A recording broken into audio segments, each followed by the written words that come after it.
I think it's gone well so far. The Prime Minister's speech was very well received Thursday night, and we'll go forward from here. Is there any question or answer? How exactly does the resolution deal with protecting pregnant women and the unborn child? How does that compare with what the caucus is working on, sort of around the same issue? Well, we were very clear, and we made that very clear in a press conference I guess a month and a half ago, that the government will introduce legislation that will protect pregnant women. So we were very clear. But I guess in terms of, are you talking about charges, or are you talking about sentencing? Is there a difference?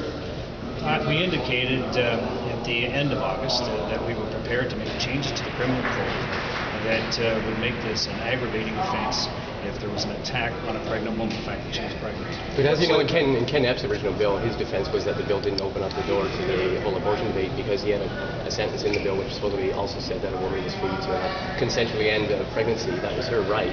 How will you write that kind of guarantee into the law? I can't speak for any private member's bill, but the Prime Minister has been very clear on a number of occasions that we are not reopening that issue, but we have indicated that we will bring amendments forward that will protect pregnant women. So, Minister, is this resolution closer to what the government is working on, or closer to Mr. House? I think, rather than get into a debate on that, I think that we have been very clear as to where this government stands. The Prime Minister has indicated on a number of occasions that we will not reopen the issue, but in terms of protecting women, pregnant women against violence, we are prepared to make changes to the criminal code. Let me ask you, how did you vote on this? How did you vote on this? I voted in favor of this because, again, I believe that those who made it very clear this was protecting pregnant women against violence, and I think most people would support that. And to legal experts who say that, there are legal experts who say that this so inevitably will lead to recognition of the fetus as a legal person.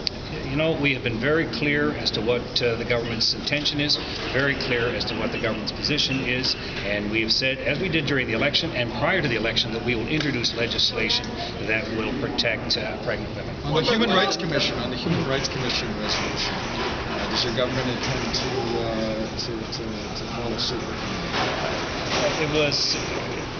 It was good to have the thoughts of the convention here on that particular issue.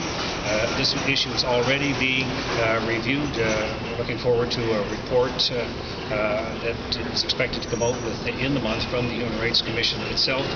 My colleague Rick Dykstra was prepared to have a look at this at the Justice Committee. So again, we'll have a look at all input on this, but we've got a very busy criminal law agenda, and I encourage you to stay tuned to the speech from the throne. And again, we're the only party that's tough on crime in this country, and we've been consistent with that for the last 2.5 years of government, and we will continue. We have hate speech laws. No question about that. Are they sufficient that we don't need the Human Rights Tribunal? Well, again, I'm going to have a look at the review on this, and we've heard from the convention today that they're very interested in there, and we'll have a look at it. What about the other resolutions urging sort of crackdown on faint hope, those kind of things? The faint hope provision that was passed, we've already made it clear that that is part of our criminal law agenda, and again, we'll move forward. I hope to get opposition cooperation on this. I mean, I've heard some